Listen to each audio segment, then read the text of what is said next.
Boa noite, pessoal. É com grande alegria que nós nos reunimos nesta noite para tratar de um tema muito importante, que é o tema da intercessão dentro da realidade familiar. Então, parabéns aí aos irmãos da missão de Macapá, né, que tiveram essa iniciativa, o Projeto Família, essa iniciativa de abordar o tema da intercessão dentro da vida familiar. Então, antes de abordar esse tema, deixe-me me apresentar, né? Eu me chamo Radamex, sou natural de São Paulo, na verdade, de São Caetano do Sul, São Paulo, né? Ingressei na comunidade em 2001, morei 3 anos no Ceará, depois 2 anos em Belo Horizonte. Em 2006 fui enviado em missão para a nossa fundação na África, né? Primeira casa na África, que foi a missão da Argélia, o norte da África ali, um país 100% muçulmano, né? Digamos 99,9% muçulmano. Fiquei de 2006 até 2011, quando vim morar aqui na cidade de Avignon, no sul da França. É, Sou casado, né? Nos casamos, eu e minha esposa. Minha esposa se chama Rosinalva, mais conhecida como Nalvinha na comunidade. Nós nos casamos em 2012, então no ano que vem fazemos 10 anos de casados. Temos um filho que tem 7 anos. E estamos aqui enquanto família missionária na cidade de Avignon. Então nós vamos tratar do tema da intercessão dentro dessa realidade familiar. Falar de intercessão é falar de oração. E a família é um lugar propício para aprender a rezar. Porque, primeiramente, existem várias situações familiares que exigem realmente a oração, a intercessão. Mas muito mais do que isso, porque a família é esta igreja doméstica. É este lugar onde deve existir este culto a Deus. Deus deve ser o centro da vida familiar. Então, a vida familiar, dentro da vida familiar, existe toda uma liturgia. Desde o acordar, o pai e a mãe que acordam ali cedinho, para tomar café, preparar para sair para trabalhar, e acordar os filhos para ir para a escola, até o voltar do trabalho e dormir, tudo isso, existe toda uma liturgia. E o coração desta liturgia é o momento onde a família para rezar.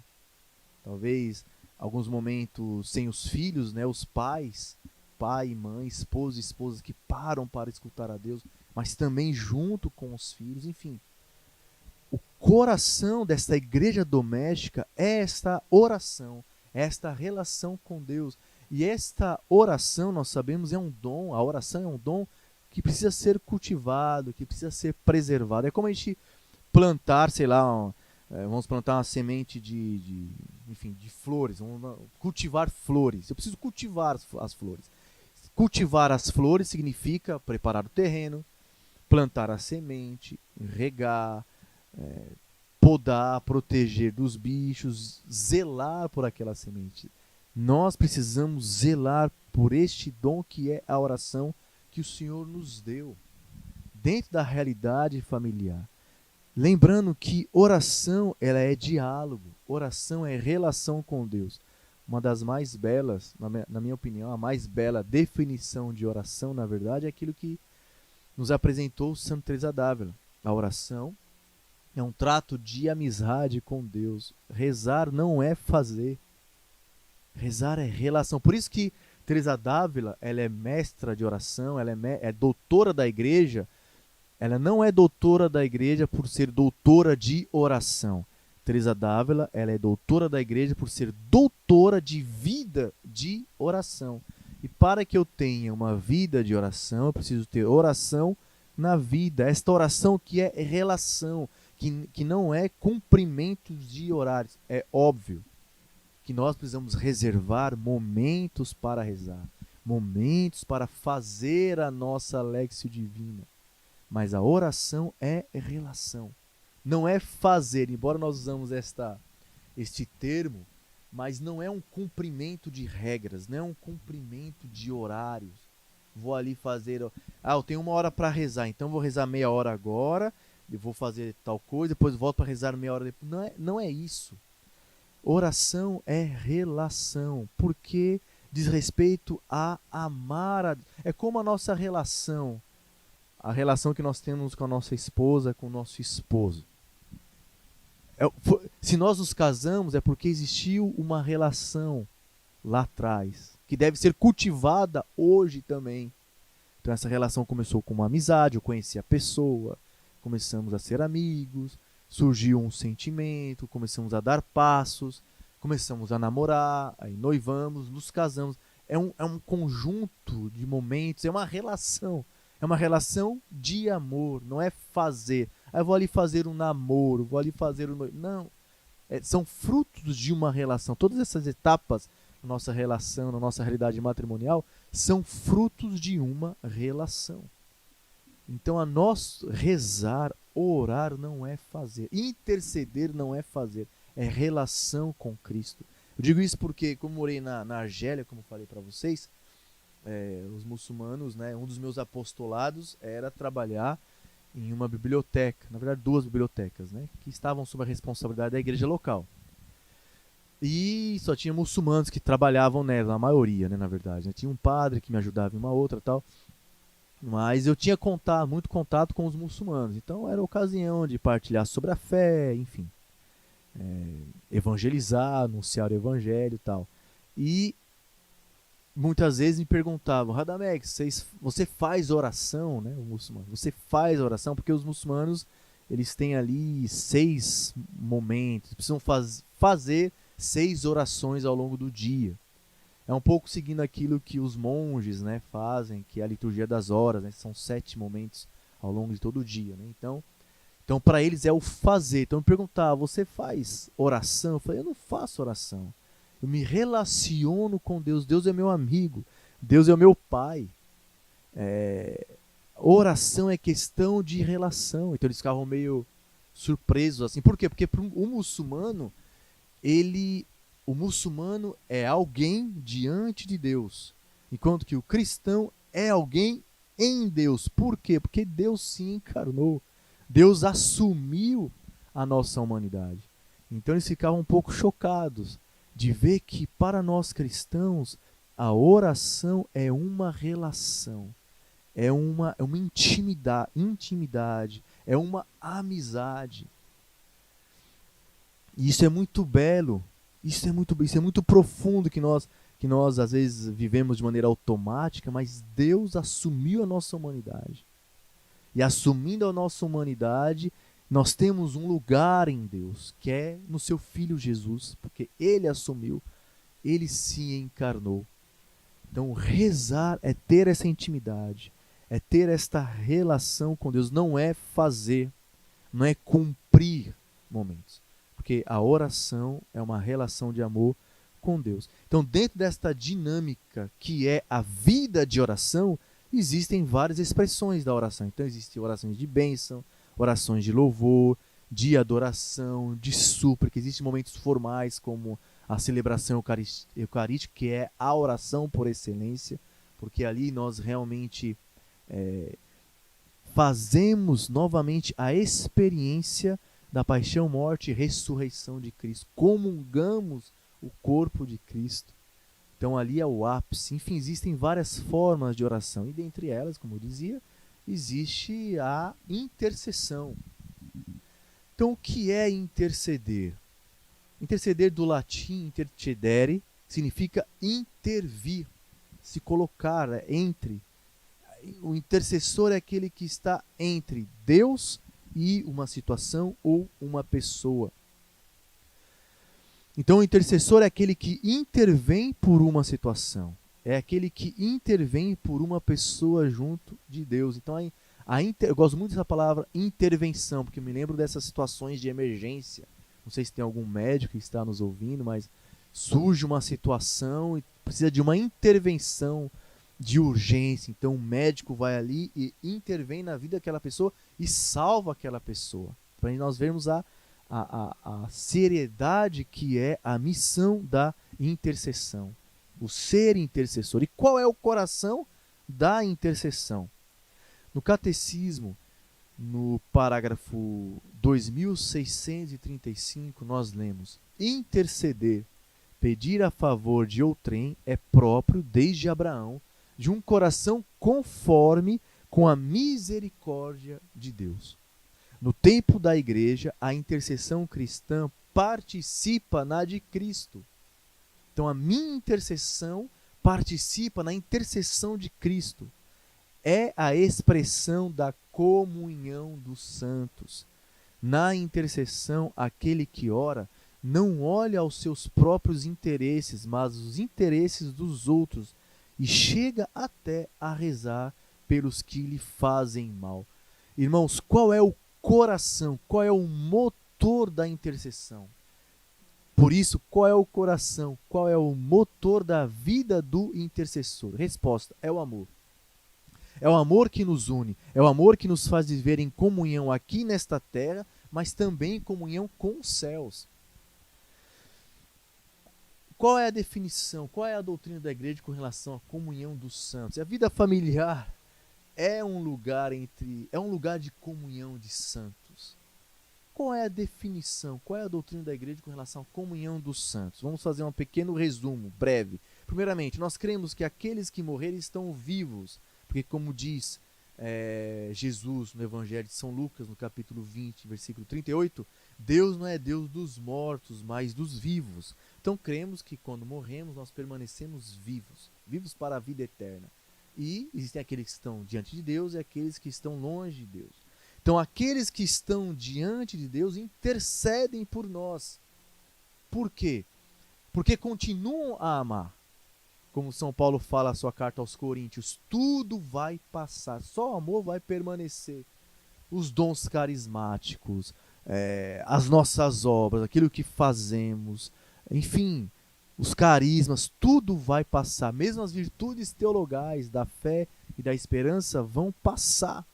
Mas só o amor vai permanecer. E o que é o amor? O amor é uma ação, o amor é um ato. Logo, os que estão juntos de Deus não estão sem fazer nada. Às vezes nós dizemos, né? Agora repouse em paz. A tal pessoa faleceu, agora ela vai repousar em paz. Claro, a pessoa sofreu tanto, essa vida nesta terra muitas vezes é um vale de lágrimas, né? Como nós rezamos na Salve Rainha. Então, quando nós falecemos, quando uma pessoa falece, nós dizemos, puxa, agora ela vai realmente descansar, ela vai repousar em paz. Mas no céu não existe repouso, não existe descanso. Segundo esses parâmetros que nós temos, que para nós descansar, repousar é estar sem fazer nada. Mas em Deus não existe repouso. Por quê? Porque continuamos a amar.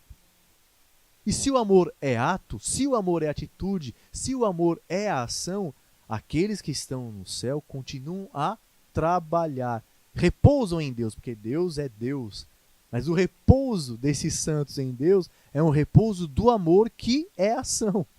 Por isso, cremos na comunhão dos santos. Eles estão vivos e estão intercedendo por nós.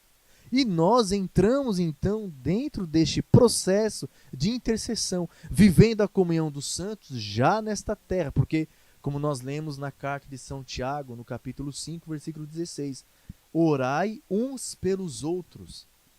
A vida familiar é um lugar onde deve existir esta liturgia, esta vida de oração. Esta vida de oração que, na verdade, é relação, é amor por Deus. E onde Ele nos ensina a amar. Então, a vida familiar é uma escola de oração, ao mesmo tempo, é uma escola de amor. E o amor é o coração da oração. O amor é o coração da intercessão. O amor é o coração da vida familiar. Então nós vemos que é isso que nos movimenta. É isso que nos movimenta. E é por isso que podemos dizer, então, que a intercessão é própria da vida familiar. Porque é próprio da vida familiar a vida de oração. É próprio da vida familiar amar a Deus e amar o próximo. E na vida familiar não nos faltam ocasiões para aprender a amar. Amar o nosso cônjuge, amar os nossos filhos, amar aqueles que fazem parte, né? O segundo círculo, digamos assim, ciclo das pessoas que frequentam a nossa família, enfim. Então nós entramos enquanto família dentro deste processo de intercessão. Porque é o amor que nos une com o céu e é o amor que nos une com aquelas pessoas que estão à nossa volta. Dentro desse primeiro círculo familiar aqui, depois aqueles que estão fora. Então a intercessão é fundamental.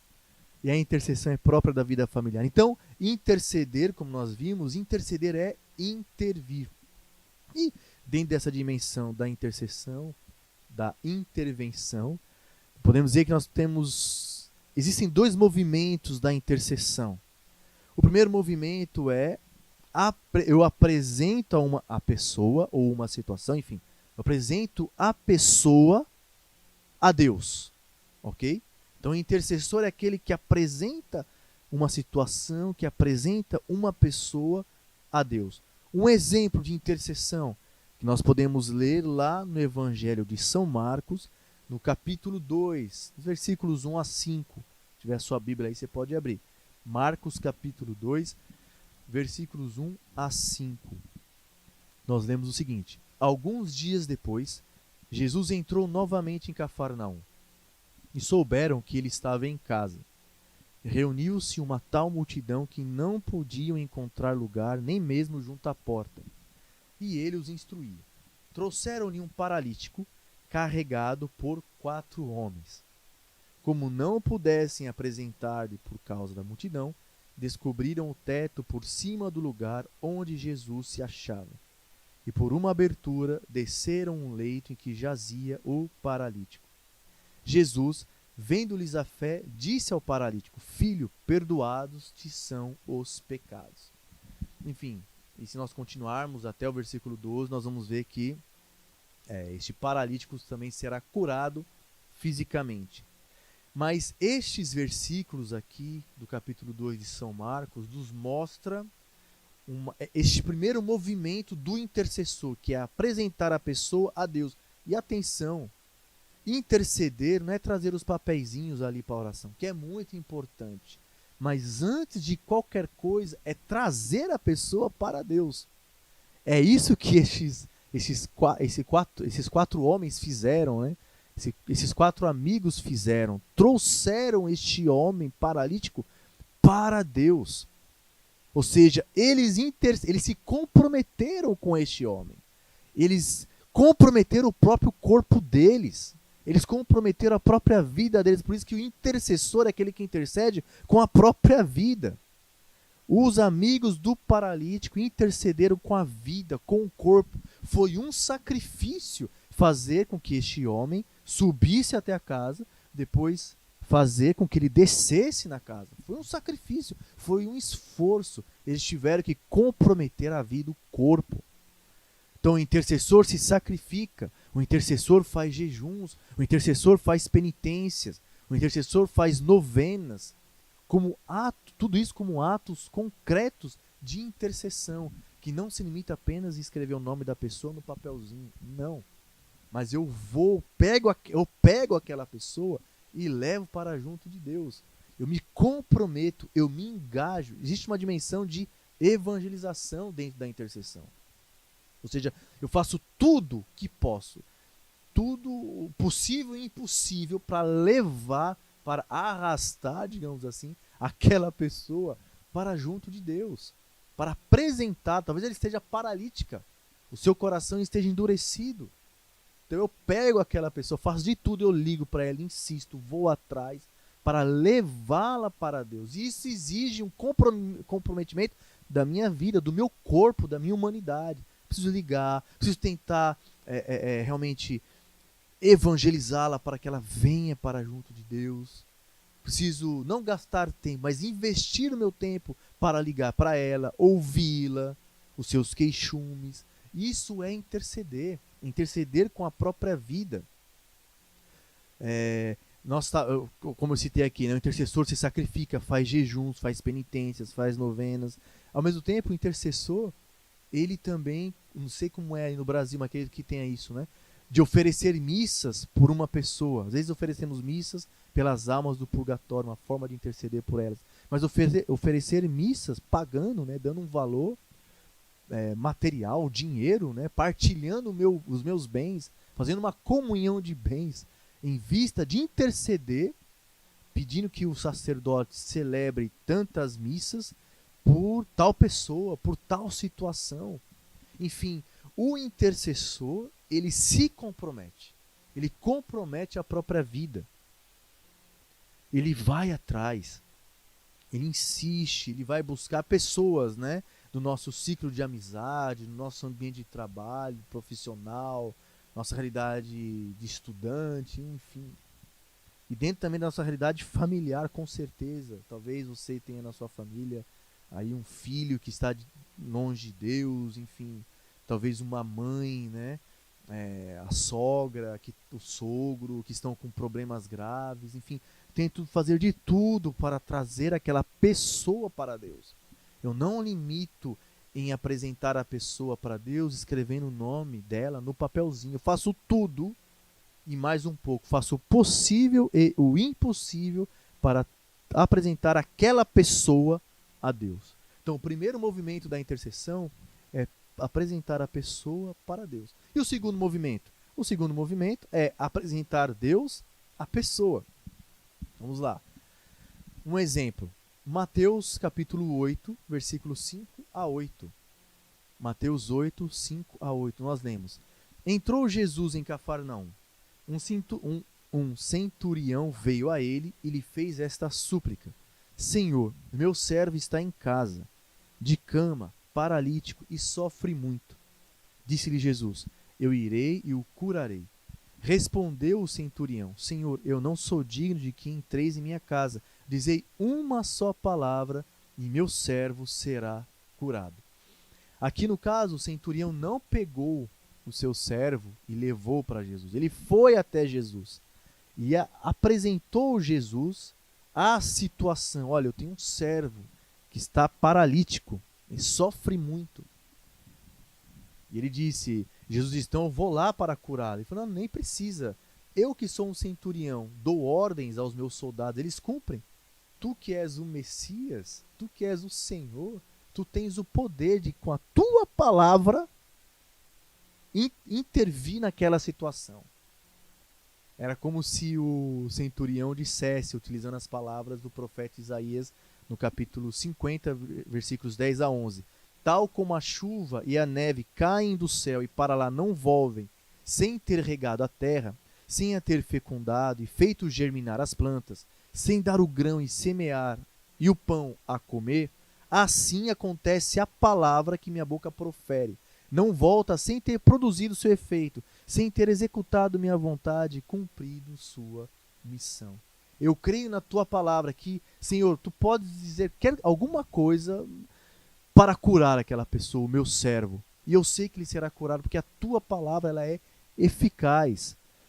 Por exemplo, o tempo que nós estamos vivendo hoje no mundo e no Brasil, né, a dimensão do Covid, tantas pessoas internadas, talvez pessoas da missão, talvez pessoas da sua família que estão internadas pelo Covid ou por outras coisas, que nós precisamos interceder, pedir a Deus, apresentar a Deus a situação ou a pessoa.